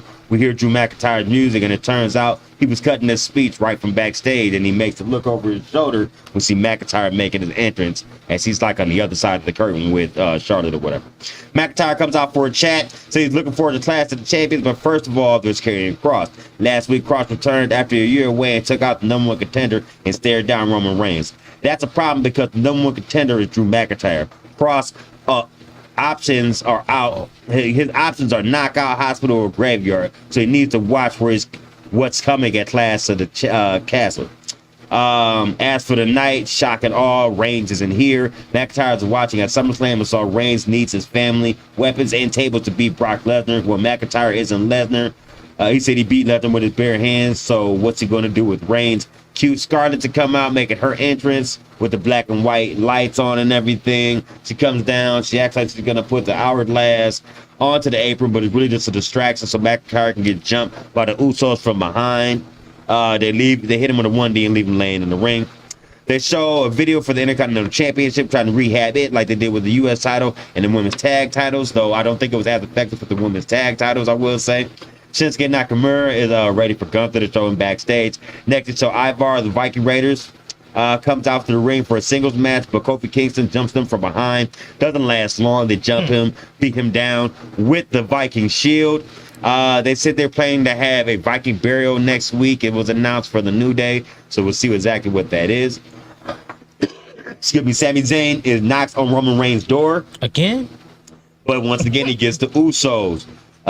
Before he can get too far for his apology, Drew McIntyre jumps him from behind and promises to do the same thing every week if they keep getting in his business. He goes looking for Sami Zayn, who ran away. Next up, Hit Row making their returns. I'm not going to keep repeating this. This is a squash match. Top Dollar did most of the work to the world's strongest slam.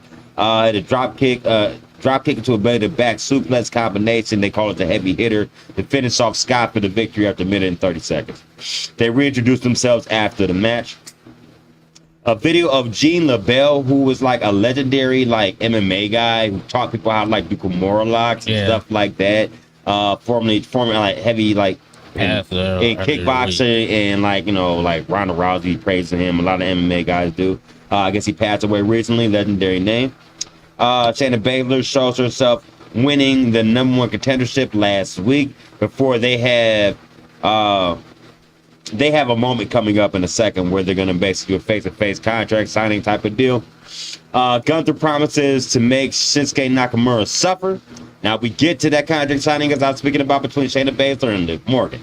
This was interesting because before all that happened, Ronda Rousey comes out with this big ass bag that she was sitting in the crowd the whole time. And she was like, since you need it here. And she dumps all this money out on the table. So then security comes like, you got to get out of here. You got to get out of here. You can't stay here.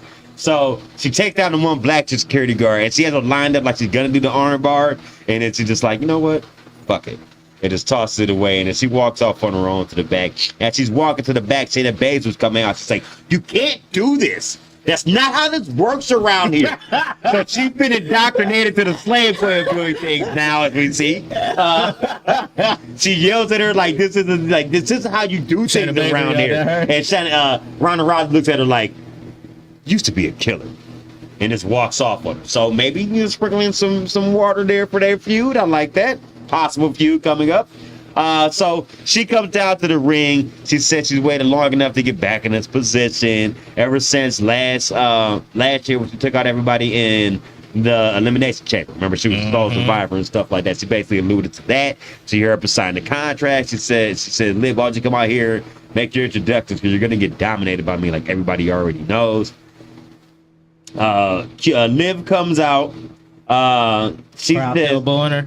yeah, kind of died down.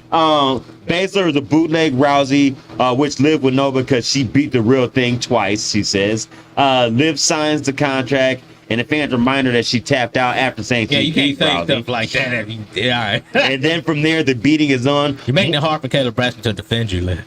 From there, the beating, as soon as she signs it, she's in with the brace on her arm after that match. Of course, this is, a red flag for motherfucking Shayna Baszler.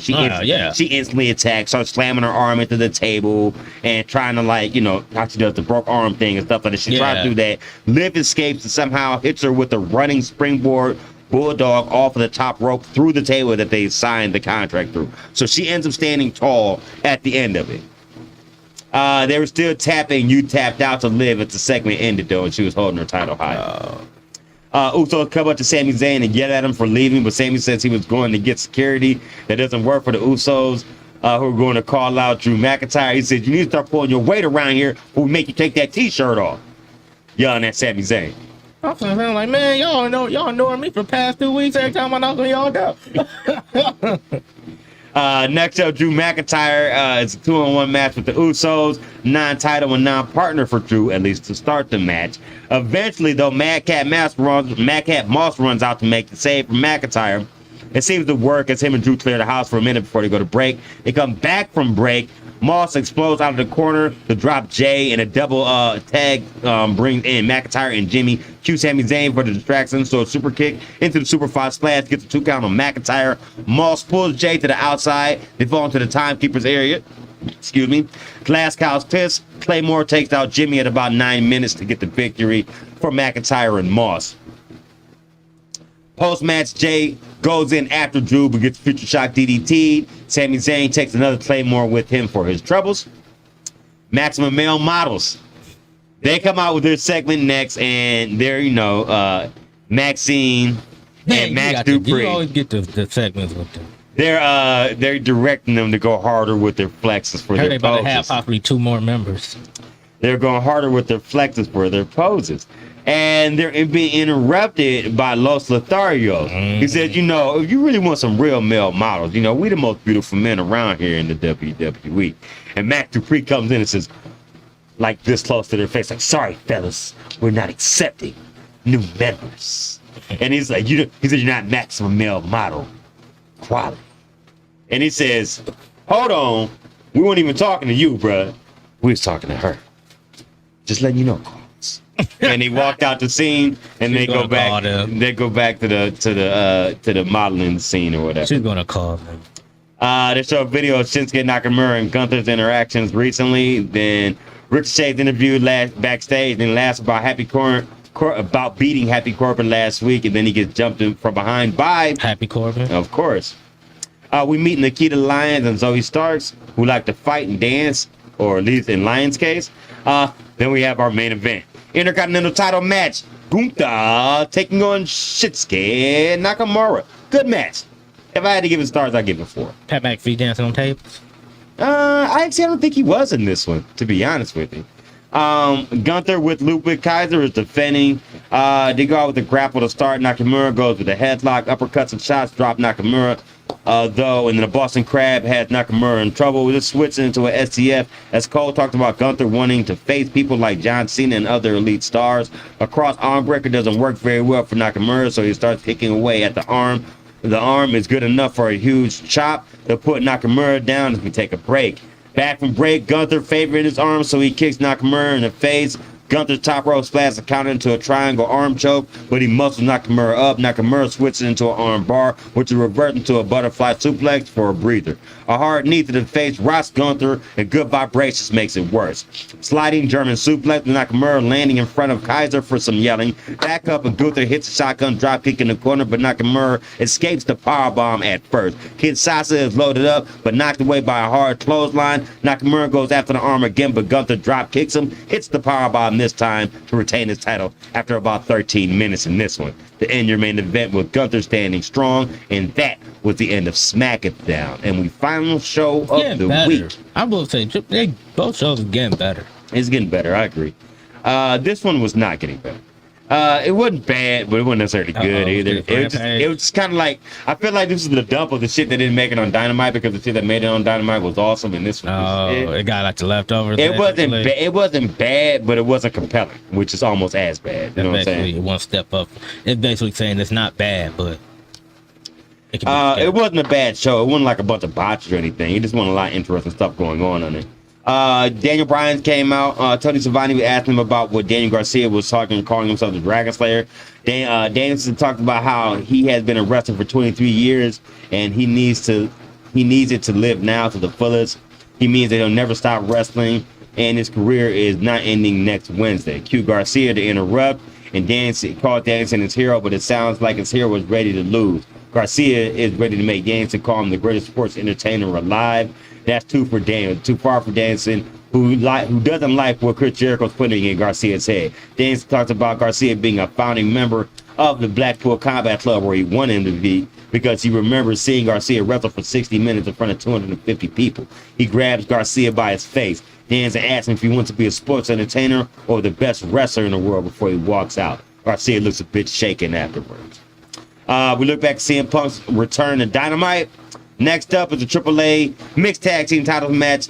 Ty Mello, who has changed her name because I guess Conti was a married name. She married some guy and they got divorced. Now she's going back to her other name. Now she's officially married to Sammy Guevara. Versus, they officially got married. Yeah, they got married like last week. The pictures they show with them in Paris, those are real. Okay. Yeah. All right. And they had like Cody was at the wedding and shit like that. Oh, okay. Dante Martin and Sky Blue versus Ty Mello and Sammy Guevara. Her in matches, please. Sky Blue. Sky Blue. I know her team's losing. She looked better this week, but she did take the pin though. Mello and Guevara, the newlyweds, are defending. Yes. Brawl to start with the women brawling on the floor, and Martin hammering away and Guevara on the inside. We settle down to see Mello saving Guevara from a whip into the ropes. He comes in complete with a kiss. Said kiss takes too long though, and Blue comes in with a high cross body, setting off a beating. Mello puts her into some kind of stretch onto the mat. Blue is back up with a running knee into a spinning knee to the face. Guevara grabs Blue though, and a pump kick drops her as we take a break. Coming back from break with the guys coming in and start off with strikes, with Martin sending Guevara to the outside for a dive. Mello comes back in for a distraction, so Martin uses her launch pad into a Canadian Destroyer for 2, which was awesome. He stepped off of Ty Mello's back into the Canadian Destroyer on Sammy, so that was awesome. Probably the best move of the match, maybe best move of the night, to be honest with you. Back up, Mello plants Martin with a float over DDT. Tony is way too impressed in that move, but I like his enthusiasm. Sky takes out Guevara with a high cross body, and no matter, the Ty KO takes her out with about 7 minutes and 18 seconds. Winners, Ty Mello and Sammy Guevara. Lucha Brothers are excited about Pat coming back to be part of the Death Triangle so they can be trios and be back at full strength. Parker Boudreaux has a match against Sonny Kiss. This was a squash match. His name is Slim J. Slim J is the name of the other guy in the Trust Busters. Okay. He's here with Boudreaux. He runs over Kiss, starts slugging away in the corner, gets caught with a handspring slap, choke slam, drops Sonny Kiss in the belly to back slam, finishes off Kiss at a 1 minute mark. So real quick, ask you a question. Yes, sir. Has there ever been like a match where it was like a couple that beat somebody else, like they was together? A mixed tag match, yeah, but other than that, no. Not on a serious scale. The faction and Gobernables, yeah, this is what I'm talking about. They're moving in different directions, so this is their different direction.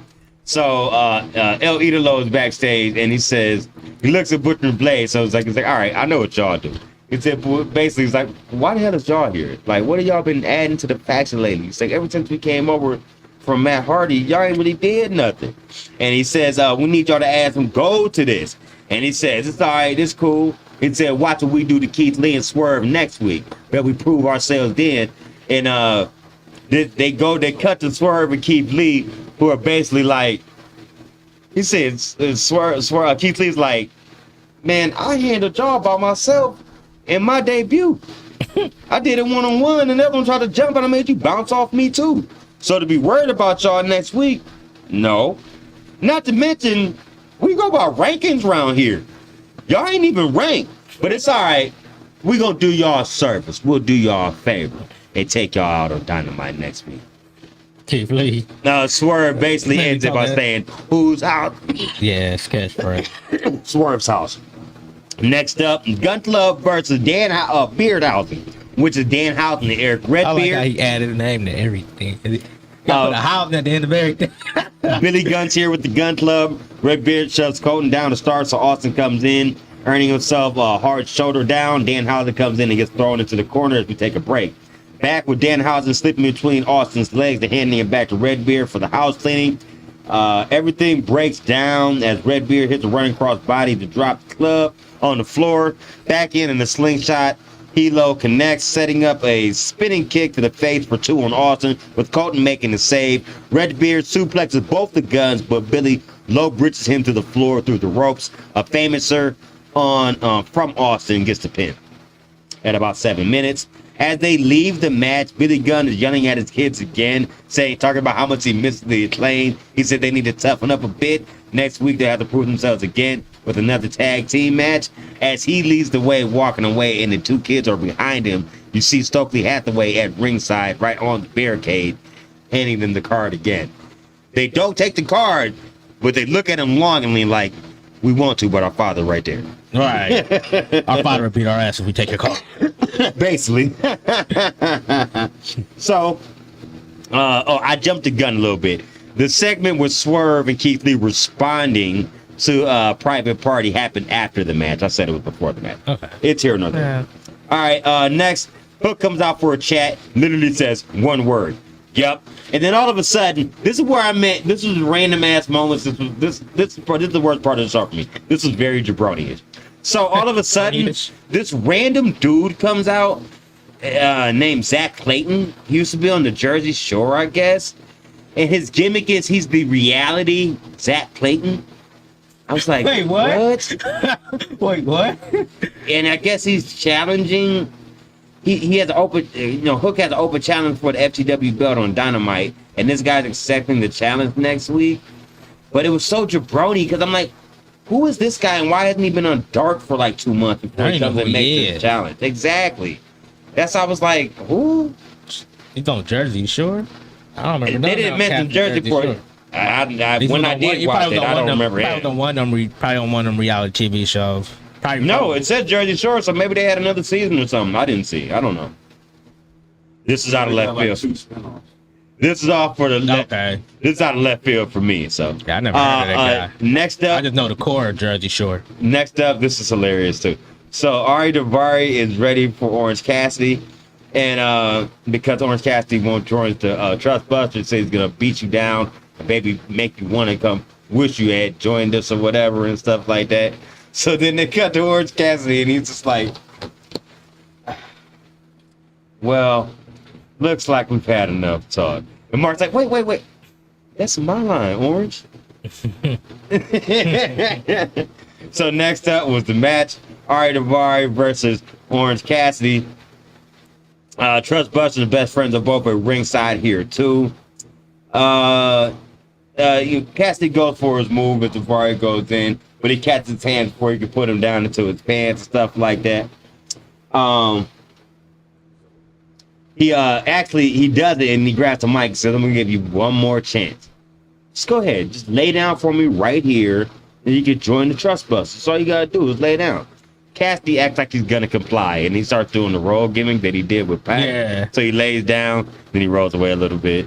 Then he tries to he's like, all right. So dude tries to pin him again. He rolls away even further and just rolls out of the ring. I just love his gimmick. It's just so lazy, but it works for him. Like he like the laziest, not hardest trying wrestler ever. He goes to the outside. He goes to the outside. But he wins all the time. He goes to the outside and gets a hug from best friends. They go back inside for some grappling, including Kathy holding his hands in the spot to knock Daivari out of the way. The drop kick and a nip up keep Daivari down, but he manages to a shot of his own. Trustbusters hug on the floor as they send us to the early break. Back from break, Daivari holding a sleeper until Cassidy makes it to the ropes and gets put right back into the sleeper. That's smarter than most wrestlers. Cassidy gets out again, then they collide for a double knockdown. Back up, Cassidy's spinning DDT is blocked, and Daivari hits a running neck breaker. Cassidy tries an orange plus but gets caught in the rock bottom for 2. Another spinning DDT works for the better for Cassidy, who's followed to the top rope for a DDT, but rather catches a near fall. Everyone's in the fight now on the floor, so Cassidy hits a dive to break it all up. Back in the ring, Daivari catches him on the top with the iconoclast for 2, only get caught with the orange punch to lose the match to Orange Cassidy at about 13 minutes left. After the match, Parker Boudreaux gets in, starts cleaning house on all of the best friends, including Orange. Orange starts to fight, but then Sunny Kiss comes in out of nowhere. Now, you remember earlier in the show, Sunny Kiss had got squashed by Parker Boudreaux. Mm-hmm. So she comes in and stops Orange, like, no, I got it. And starts holding her dukes up to him, to the baby Brock Lesnar looking dude shit. In the instant she looks like she's about to swing, turns around and kicks Orange Cassidy right in the balls.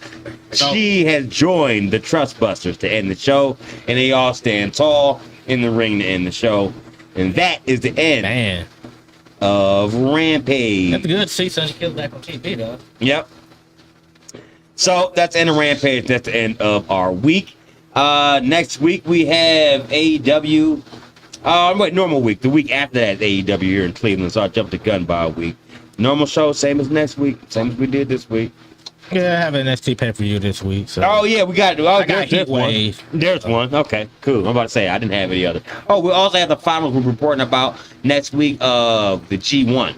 Instead of me just giving reports every week about what happened in 3 or 4 days per week, we're going to sum all that shit up in one synopsis next week with the finals and who's going to win that briefcase and go on to Wrestle Kingdom.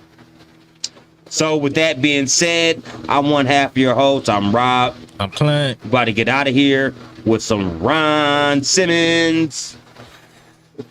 Excuse me.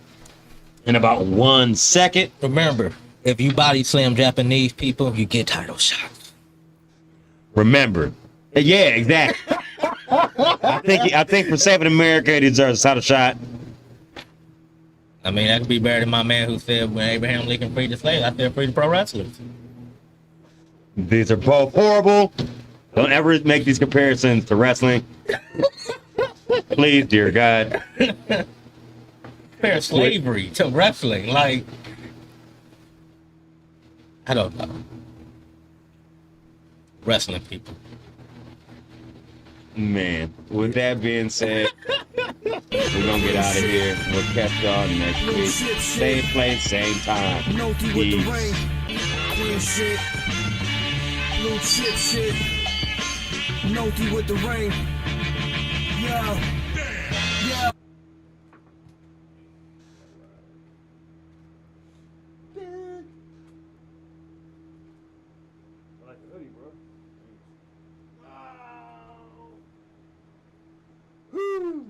Can.